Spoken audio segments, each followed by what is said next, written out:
ഇവിടെ ഫയലുകളൊന്നും നീങ്ങിയിട്ടില്ല. ആ കഴുത്ത് വിളിക്കോ പിന്നെ. ശരി.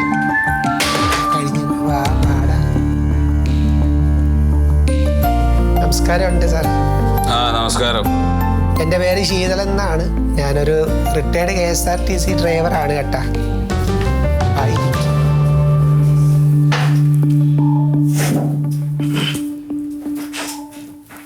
ഇതെൻ്റെ മകനാണ് വ്യാരിജാതൻ.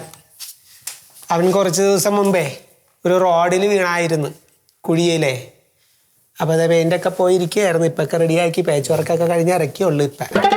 അപ്പോൾ അതിനൊരു പരാതി കൊടുത്തിട്ടുണ്ടായിരുന്നു ഈ റോഡിനെതിരെ ആയിട്ടേ. ആർക്കാ പരാതി? പരാതി ഇതേ വ്യാരിജാതനാണ്, എൻ്റെ മകനായിരുന്നു. അയാൾക്ക് സംസാരിക്കാൻ വയ്യേ? സംസാരിക്കുമല്ലോ, വാ തുറന്നങ്ങാണ്ട് സംസാരിക്കും, എന്നെ കൊണ്ട് പറയിപ്പിക്കാം. അപ്പൊ ഇയാള് പറയണം. സാറേ, ഒരു മാസം മുമ്പേ നമ്മുടെ പള്ളിമുക്ക് റോഡിൽ, പുതിയ റോഡാണ്, അതിൽ ഞാൻ ആക്സിഡന്റ് ആയി. 2 വീലറിൽ ഒരു വലിയ കുഴിയുണ്ടായി. അപ്പൊ ഞാൻ അതിനെതിരെ ഒരു പരാതി ഇവിടെ ഓൺലൈനിൽ കൊടുത്തിട്ടുണ്ടായി, റോഡിന്റെ ശോചനീയാവസ്ഥയെ പറ്റിയിട്ട്. അതെ അതെ. അപ്പൊ ഇവിടെ നിന്ന് ലാബിൽ നിന്ന് ആളുകൾ വന്ന് അതൊക്കെ ടെസ്റ്റ് ചെയ്തിട്ട് നടപടി ഉണ്ടാവും എന്ന് പറഞ്ഞ് കുറ്റക്കാർക്കെതിരെ. പക്ഷെ ഒരു നടപടി ഉണ്ടായില്ല.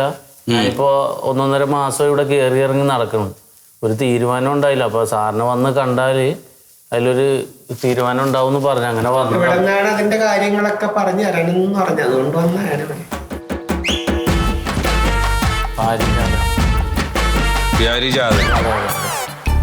ഏത് ജില്ല? എറണാകുളം. താലൂക്ക്? താലൂക്ക് കണയന്നൂർ. കണയന്നൂര്. റോഡിന്റെ പേരെന്താ? റോഡിന്റെ ഇയാള് പറയട്ടെ, റോഡിന്റെ പേരെന്താ?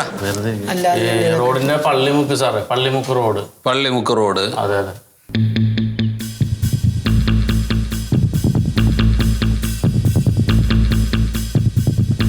റോഡിന്റെ കോൺട്രാക്ടർ ഈ മന്മഥനല്ലേ? ഈ മന്മഥനല്ല സാറേ, കീല് മന്മഥൻ എന്നാണ് വിളിക്കണത് അയാളെ. മന്മഥൻ എന്നാണ് സാറേ. നിങ്ങൾക്ക് അയാളോട് എന്തെങ്കിലും തരത്തിലുള്ള അസൂയുണ്ടോ? ഞങ്ങൾക്ക് എന്താ അസൂയ? അയാളോട് അസൂയ തോന്നാനായിട്ട് എന്താണ്? അയാള് താജ്മഹലൊന്നും അല്ലല്ലോ. അല്ല, അയാളുടെ ഉയർച്ചയിൽ നിങ്ങൾക്ക് എന്തെങ്കിലും ബുദ്ധിമുട്ടുണ്ടോ? അയ്യോ എന്റെ സാറേ, അയാളുടെ ഉയർച്ചയിൽ ഞങ്ങൾക്ക് എന്ത് ബുദ്ധിമുട്ടാണ്? അയാൾ ഞങ്ങൾ നടക്കണ റോട്ടിലൊക്കെ താഴ്ച ഉണ്ടാക്കുകയാണ്, അതിലാണ് ഞങ്ങൾക്ക് ബുദ്ധിമുട്ട്. അയാളുടെ ഉയർച്ചയിൽ ഞങ്ങൾക്കൊരു കുഴപ്പമില്ല സാറേ.